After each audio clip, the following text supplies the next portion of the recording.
right, this one's going to be a bit heavy, if I'm being transparent. Because the thing is, we are always asking moms to tell us when we need help. But we all know it's just not that simple. Because having to ask for the help means you have to explain. And all the minutia happening in the head, it can be a lot. Especially after you have children and if you're in that realm of postpartum depression. Hayden Panettiere and Lindsay Clancy have recently been making a lot of headlines. Hayden because of her death, very young, and very saddened by that. And Lindsay because of her postpartum psychosis and the death of her children. But both have made me wonder what happens when women actually do ask for the help and when the systems around them still fail them. Personally, I've been sitting with these two stories all week, and I've really been just trying to figure out how to approach them and talk to you all about them. I am not looking to be a judge in terms of their behavior whatsoever. That is for what the court of law is for in terms of Lindsay's situation or Lindsay's case. Don't want to diminish what it is. And then with Hayden, certainly there are still things to be understood about her death up until this point of recording. But both are documented in terms of having postpartum situations, for better lack of words. And overall, just the overwhelming emotion that I get from both of them is just sadness. Like it's just a lot, because I personally know as a mom how hard it is, one, to ask for the help, and then how it feels so overwhelming sometimes, and grappling with all of that. Hayden publicly talked about postpartum depression, and Lindsay Clancy is on trial because of her postpartum psychosis. They are two very different stories, let me be clear, and they have very different outcomes. So I don't want to equate postpartum depression with postpartum psychosis. They are two different things. But both really have me asking the same question. What actually happens when moms need help? Because we love to tell women, just ask for help. It's so easy. But asking for help only works if the people, the employers, the doctors, and the systems, if they're all working together, and you also know what to ask from each of them. Hayden did an interview with Jay Shetty a few months ago, sharing about her memoir. And this clip in particular, actually Jay Shetty's team, they just recently reshared it because of her death.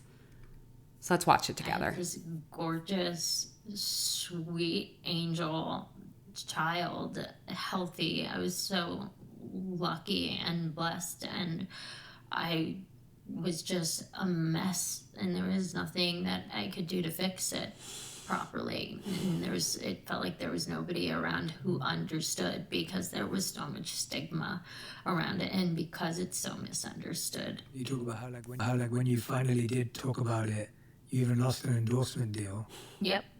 Neutrogena I was with for 10 years, and they have morals clauses because I was a teenager and I had all the paparazzi around me catching all of these gory moments. Every moment, every cigarette that I smoked, or bad outfit, or she's looking chunky in a bathing suit, oh, she has a fat vagina. I went through all of that, of all the things that they would fire me over. This was the last thing that I thought they would ever fire me over. It was live with Kelly and Michael. I had no plan to talk about postpartum depression. It just came up, and I was just being honest. And never for a second did I think that anyone would have a bad reaction to it. It was my truth. So it's just wild that, again, she understands she's had this incredible blessing, this beautiful child. She understands that, she went through this very fragile and transformative moment as a mother. I mean, scientifically, they say literally a woman's DNA completely changes when they're pregnant. So she is transformed greatly.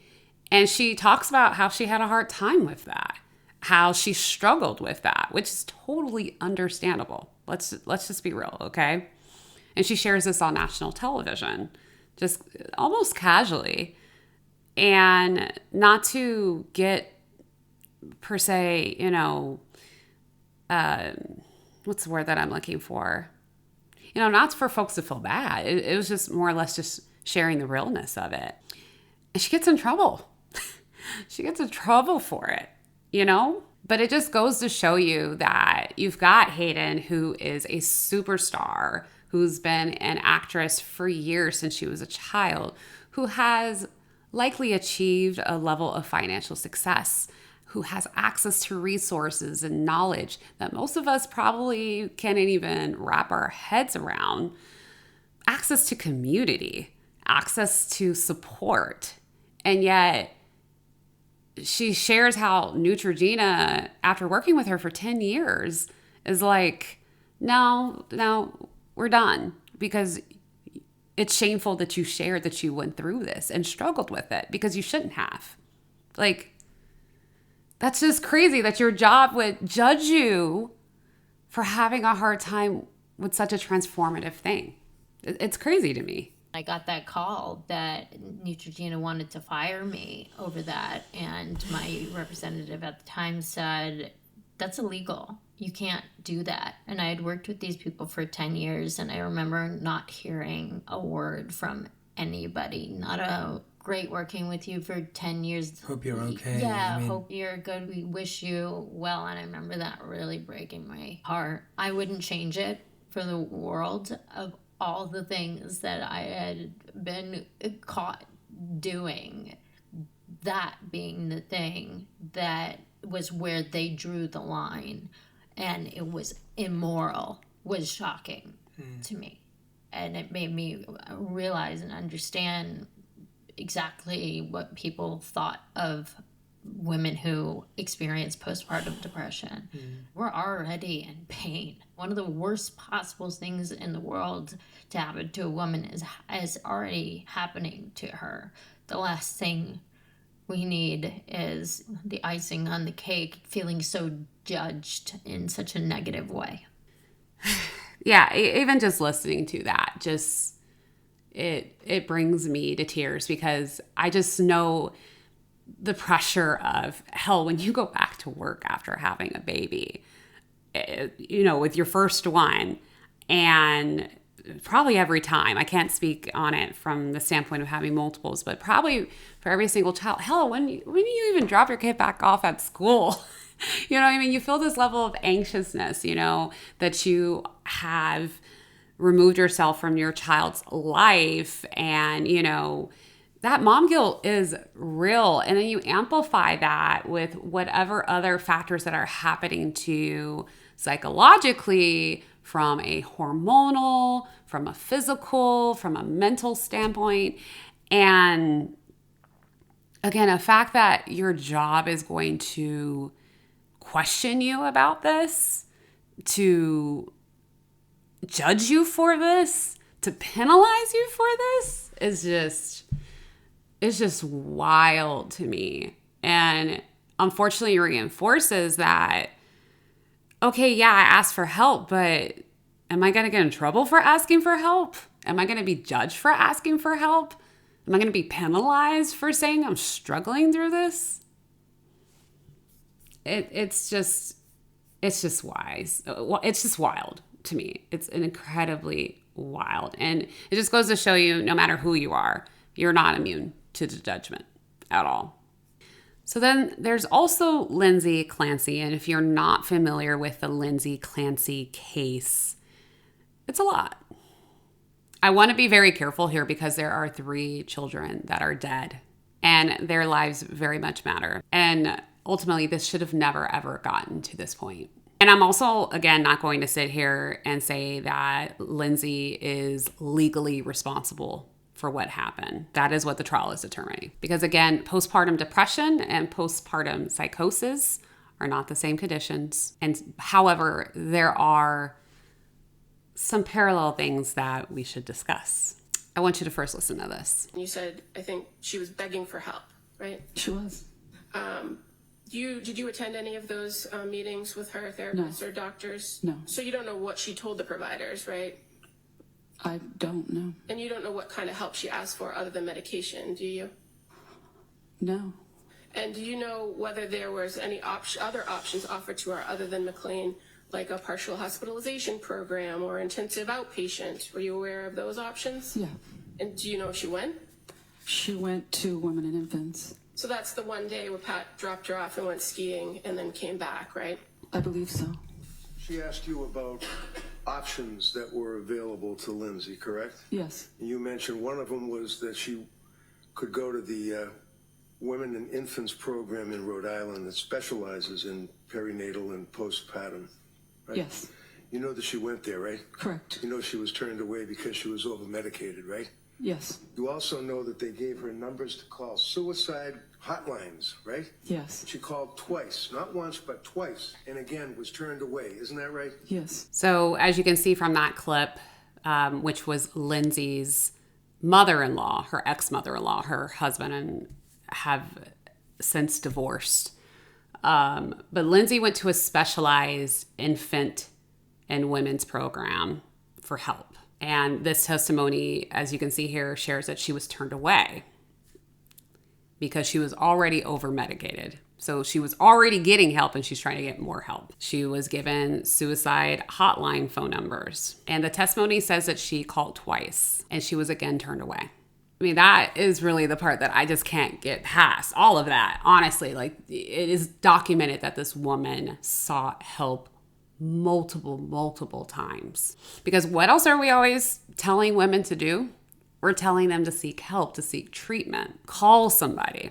Go somewhere that specializes in this. Tell people that you're struggling. Lindsay did all those things. But how many doors is a sick person supposed to knock on before the system steps in and takes over and helps guide them? I, again, want to clarify the distinction between postpartum depression and postpartum psychosis. So rather than me try to explain it, I think maybe we need to hear from an expert that can share a bit about this. This morning, Lindsay Clancy's defense is laying out its case. The psychologist who treated her testified her behavior was consistent with someone suffering from psychosis. People with psychoses have intermittent symptoms. They can function fine one day, and the next day they can be hearing voices. He described the call Clancy made from the hospital to her husband nearly 2 weeks after she killed her 3 children and then tried to kill herself. She had said that she heard a male voice ordering her, telling her that she didn't have any choice, but she had to kill her children and then kill herself. The testimony is key to Clancy's defense, which is trying to convince a jury in Massachusetts her psychosis skewed her sense of reality. Prosecutors say she acted intentionally and should be sent to prison 3.5 years after she strangled 5-year-old Cora, 3-year-old Dawson, and 8-month-old Callan. Yeah, I just, yeah. There's also more that I want to share. It's actually from PBS. And there's an expert that shed some light in terms of more about postpartum psychosis. Describe this. It is considered usually rapid, so very, very soon after delivery. So a woman gives birth and usually it's within the first few weeks. Family will notice a change. They're acting odd. They don't seem with us. They're a little more detached or they're more irritable and agitated. So it often looks like confusion, an agitated state or a manic state. So extra energy, not sleeping being one of the most worrying signs. So you tell them to go lay down and they cannot sleep. You find them pacing, you find them moving things in an odd way. It doesn't quite make sense. This often gets so normalized because if it's the first child, who knows what it's supposed to be like. So irritability, excitability. Yeah, no, I remember after having Lucky, like I would be up, like I would just watch her. Like you have this fragile life. And I remember I would just stand there and watch her sleep and breathe. And I'm thankful I had the mental clarity of being like, okay, they say when the baby sleeps, you should sleep. go sit in the rocking chair, close your eyes for a little bit, go lay down for a moment, put on the monitor. But I can totally see how someone could be in such a fog, especially when you're depleted, where you just become reactive. Like I could see how this could become extreme. And granted, I know that the extreme isn't the rule, but I could see how the signs are hard to see initially. But in addition to that, it's like, they say it takes a village. I'm so thankful I had my village with me when I had Lucky. Between my bonus daughter came and helped me out, my mom, my ex-stepmom, my current stepmom. Like I had so much family and support. I have folks spending the night. Like, I'm getting teary-eyed thinking about it. Like, I wish more folks had people who could step in and just be like, sit down. We got you. We can help. We want to help. And I'm just so thankful that I had that, because I can't imagine. Wasn't planning to cry. I can't imagine not having that. And I know that there's so many women who don't, and who don't necessarily reach that point, doesn't reach Lindsay's point. But even I have that, and I could see how she could get, I could see how you just get in it. You get lost. I could see it. And I could see how those signs can be perceived as normal, because we've normalized them. We've made them normal. We made them okay. Because again, society doesn't support us, at least here in this country. We do not nurture, we do not support. We don't get enough time. We don't get enough time to feel supported and nurtured. Like, our husbands have to go back to work. Our partners have to go back to work. They don't even get the opportunity. You're fortunate if they have paid family leave. Like, it's ridiculous. It sounds terrifying, but isn't it also true that most women who have this do not exhibit violence? That is absolutely true, and I really want to put a point on that, okay? The in the media right now, the number that's getting quoted is 4%. So we're talking about 1 to 2 in 1,000 women after birth having postpartum psychosis, and then 4% of that. That's actually a misattribution of a citation. What it is looking at, what that paper was looking at, was actually only women with a depressed version of psychosis. So they got depressed, so depressed that they became psychotic. And that was the group at 4% risk. So we're not even talking about that 1 to 2 out of 1,000. We're talking about a small group. So it is rare. This is a treatable illness. When this gets recognized and treated, women get better. And the vast majority are not violent. No, and that's really good to know, because again, I think that makes a significant differentiation, is that if you provide that support, if you provide that nurturing, you can definitely avoid these extreme moments that Lindsay unfortunately fell into. I think this part's really important. How challenging is it for patients to find a psychiatrist who can properly diagnose and treat postpartum psychosis? Hard. The answer is hard. This is not part of psychiatric training, NP training, PA training, psychology, or social work training. This is not something that is currently required as part of our education. So I sit on the board for the National Curriculum in Reproductive Psychiatry, because we know people are hungry for this education, but it is not required. So it is hard for a patient to know when they're seeing someone that has the appropriate training, but it's also hard as a trainee or someone practicing to get this training. So if we're not finding the right diagnosis, we're not providing the right treatment, and that's a real problem. It just goes to show you that women's needs, especially as we become mothers, just get set to the side. You know what I mean? Like, we are told that we need to bring this life into the world, and we're celebrated from that moment of conception. But once that baby is out, that support just goes right out the window. And this is just a clear example of that. Like, within the whole psychiatry world, this isn't even a required understanding. This is not even a standard. But yet you want us to keep having all these babies. You want us to just keep popping them out. but don't want to give me the support so I can be the best mom and raise the future. And so I can be here to raise the future and be the best me to do that. Like that's just optional. It's optional. Women's, mothers' support is optional. Ultimately, both of these stories reveal to me how fragile support systems are for mothers. Hands down. Hayden was vulnerable publicly, and she was punished publicly for sharing her struggles with postpartum. And then there's Lindsay, who it appears based upon testimony, at least, she moved through multiple layers of seeking help, multiple levels of mental health care before an unimaginable tragedy occurred. Those are not the same failures by any means, and they are not the same illnesses. But both make me question if we have, and I think I already know the answer, but if we have built the systems that know how to care for mothers when things get psychologically complicated.